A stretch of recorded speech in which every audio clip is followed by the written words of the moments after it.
This is Ask a Couples Counsellor, a show that answers all the relationship questions you're too afraid to ask.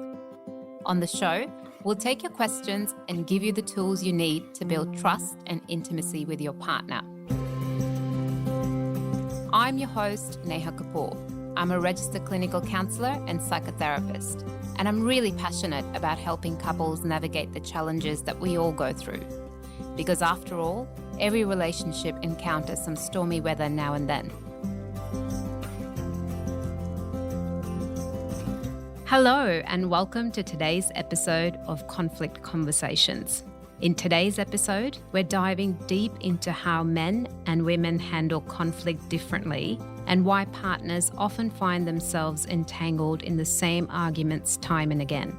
Then, we'll unpack why some conflicts seem to repeat themselves in relationships. Drawing insights from Dr. Julie and John Gottman, we'll discuss the importance of addressing underlying issues, improving communication, and building emotional connections to break these cycles.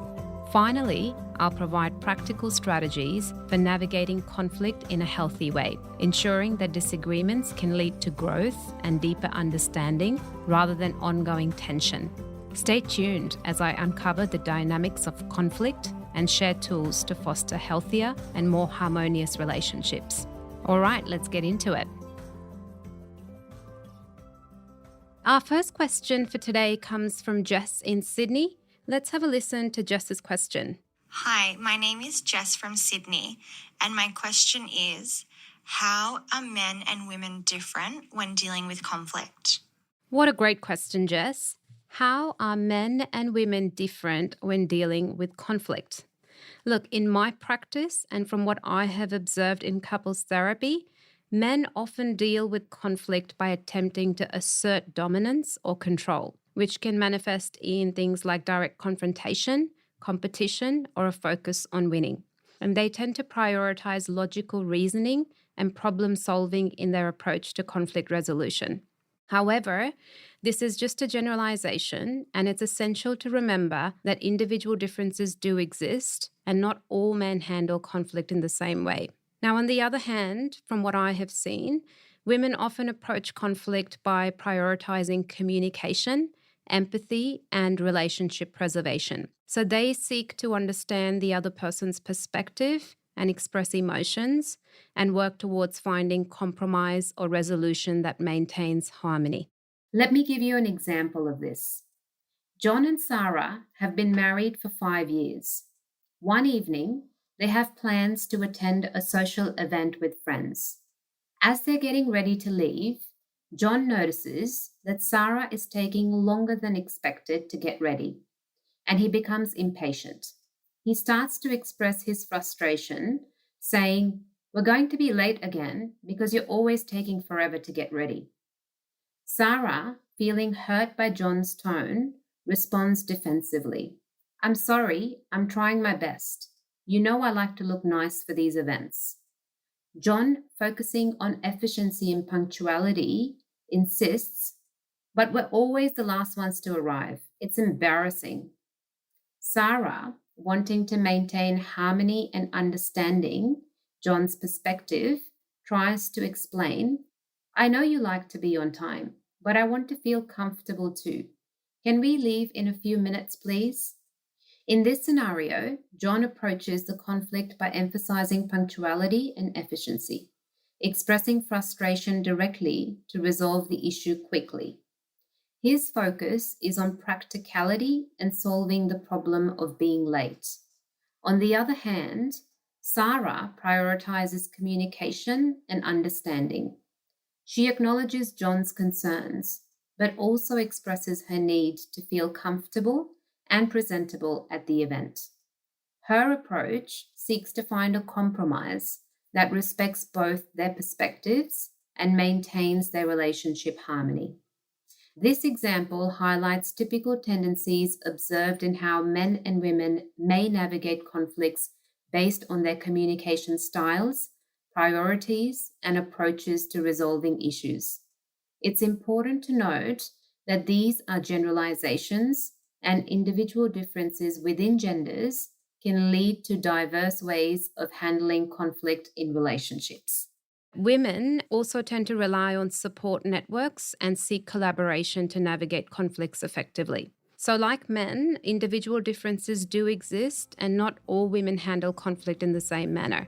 So, it's important to note that these are just generalizations, but this is just from what I have observed in private practice.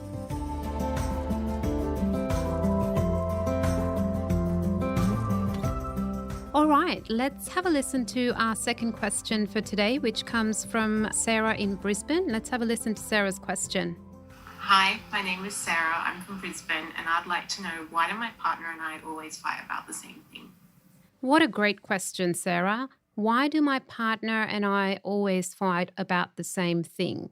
Look, a lot of our listeners would be interested in knowing the answer to this question, because I do tend to see this a lot when couples come to see me as well. And they often ask me, we're always fighting about the same thing, and why is this happening? And I've told him or her so many times, but it's the same story every time. So look, there's these renowned relationship experts, Dr. Julie and John Gottman, who suggest that reoccurring conflicts often stem from deep-rooted issues such as differences in your core values, unmet needs, or communication breakdowns. Now, these unresolved issues can create a cycle of negative interactions, leading to ongoing conflicts. And the Gottmans emphasize that the importance of addressing these underlying issues, improving communication, and building connection to break the cycle of reoccurring conflict in relationships is really important. And look, I myself am a Gottman therapist, so I do use a lot of their interventions in couples therapy.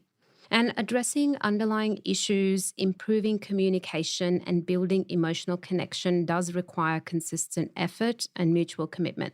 So I'll break down some strategies for you to work through if you are experiencing reoccurring conflict in your relationship. The first and the most important thing that I do say to couples is to have open communication. So creating a safe and non-judgmental space for discussing concerns and feelings in the relationship is very important. Encouraging things like active listening and validating each other's perspectives without interrupting or criticizing is crucial in the relationship. Try and identify core issues. So working together to identify the root cause of the reoccurring conflict will be very helpful. So reflect on underlying needs, values, and fears that may be contributing to the disagreements. And look, I know that this is really hard to do, but I believe that if you have the attitude of compromise and collaboration in the relationship, you will be able to do this, right? Because seeking solutions that prioritize the needs and well-beings of both parties is important. So try practicing empathy and a willingness to compromise to find mutually satisfactory resolutions. And if this is too difficult for you, I say seek professional help, because couples therapy can help you gain insights and tools for addressing underlying issues and improving communication. And what a qualified therapist can do is provide guidance and facilitate productive discussions. And try and set boundaries with your partner, right? So establish clear boundaries and expectations to prevent reoccurring conflicts from escalating. So respect each other's boundaries and communicate assertively when they are being crossed. Not aggressively, but assertively. The other thing that you could do is build emotional connection. Look, what happens over a period of time in a relationship is that we stop spending quality time together, we stop expressing appreciation and showing affection, and we just tend to take each other for granted. So try and invest time and effort into strengthening your emotional bond. Engage in activities that foster intimacy and connection. And also try and express appreciation for your partner and show affection towards them. The other thing that I do say to couples is try and practice forgiveness. So letting go of resentments and past grievances to move forward in a positive direction is really important. So try and cultivate forgiveness and compassion towards each other and recognize that everyone makes mistakes. So your partner is no different. And by implementing some of these strategies consistently and with patience and a sense of perseverance, you can break the cycle of reoccurring conflicts and cultivate a healthier and more harmonious relationship.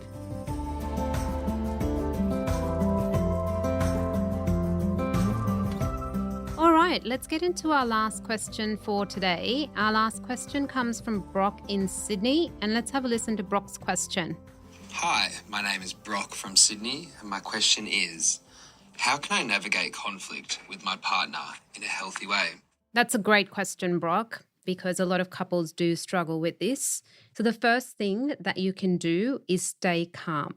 So, keeping your emotions in check during the discussion is really important. And I also know that it's really hard to do. So, if you notice that you're getting flooded, I'd like you to take some deep breaths or a break if needed to avoid escalation. Right. So if you notice that your heart rate is really starting to rise, it's your cue to take a break and avoid any escalations. The other thing that you can do is to listen actively. So pay attention to your partner's perspective without interrupting or planning your response. And I know that couples find this really hard to do because they feel like, well, their partner is saying something that is obviously attacking them or criticizing them in some way, and then they find it really hard to not have a defense to that. So try and reflect back what they're saying to ensure that you're understanding their perspective. I'll give you an example of this. Say your partner says, I'm really frustrated that you didn't tell me about your plans for the weekend. I feel like I'm always the last one to know what's going on. Now, your response could be something like this. This is what active listening and reflecting would sound like. So, what I hear you say is that you're frustrated because you feel left out when I'm making plans and you find out about them last. Is that right? So, this is a way that you can offer some kind of understanding of their perspective. And this is usually received quite well. And I know it's hard to do. The other thing that you could do is express yourself clearly. So, using I statements to communicate your feelings, thoughts, and needs without blaming or criticizing your partner is very important. So, be specific about the issue at hand. So, say something like, I feel hurt when you leave the room during our arguments because it makes me feel like my concerns aren't important to you. I would appreciate it if you could stay and discuss our issues together. Now, this statement focuses on expressing your feelings and needs without blaming or criticizing the other person, fostering a more constructive dialogue, right? So it's very important to use I statements. And another thing that I say to couples that you can do is try and find common ground. So look for areas of agreement or compromise to work towards a resolution. So focus on mutual goals and understanding rather than trying to win the argument. Because remember, the goal is not to win the argument. The goal is to be able to reach a resolution and find common ground, right? And try and take responsibility. So acknowledge your role in the conflict and apologize for your part if necessary, and avoid defensiveness or shifting blame onto your partner. And use positive communication. So maintain a respectful and constructive tone throughout the discussion. Avoid things like insults, sarcasm, or contemptuous language. An example of this would be you could say to your partner, you're so lazy and irresponsible. I can't believe you forgot to pay the bills again. You never do anything right. So don't use language like this. What you could say instead is something like, I feel really stressed when the bills aren't paid on time. Can we work together to find a solution to ensure this doesn't happen again? Right? Whereas in the previous example, that type of language is like really harmful because it attacks the person's character and can create a toxic and hostile environment, making conflict resolution much more difficult. So the idea is to use I statements and is to say it with a gentle startup. One more thing that I would like to say is seek understanding. So ask open-ended questions to gain insight into your partner's perspective and feelings, and try and validate their emotions even if you disagree with their viewpoint. And couples find this very hard to do. So an example of this would be something like, can you tell me more about how you're feeling regarding this situation? Or questions like, how do you think we can work together to resolve this? Or what are your thoughts on the best way to move forward? So try and keep the questions open-ended. Open-ended questions don't have a yes or no answer, but they are more open to the idea of hearing the other person out. And take breaks when needed. So if tensions rise in the conversation or the conversation becomes unproductive, please take a break to cool off and regroup. Agree on a time to revisit the discussion later, right? Because anything that you talk about when you're too escalated is not heard. So it's very important that if you're noticing that the tension is rising and the conversation is going nowhere, please take a break. The idea is to focus on solutions. So work together to brainstorm potential solutions or compromises that address both partners' needs. Again, we're working towards a compromise. So try and be flexible and willing to consider alternative perspectives. So if your partner wants to have the walls painted red and you want them to be painted green, what's the common ground that we can come to? What's a common color that we both can agree on? So try and come to a point of focusing on the solution rather than making the problem bigger. And then reconnect afterwards. So after resolving the conflict, take some time to reconnect emotionally with your partner and express gratitude for their willingness to engage in productive communication. And by approaching conflict with patience and empathy and a willingness to collaborate, you can navigate disagreements in a much healthier and constructive manner. And this will strengthen your relationship in the process. All right, that's it for today. I'll catch you in the next episode. You've been listening to Ask a Couples Counsellor, a show that answers all the relationship questions you're too afraid to ask. This show is produced by novoempowercounselling. We provide a range of services, including couples counselling, individual counselling, and online counselling. To find out more, visit our website novoempowercounselling.com.au. This show was produced with strategy and production support from Wavelength Creative. To make sure you don't miss an episode of Ask a Couples Counsellor, be sure to subscribe to or follow the show in your podcast app. And while you're there, I'd love it if you could leave me a 5-star review. It really helps others find the show.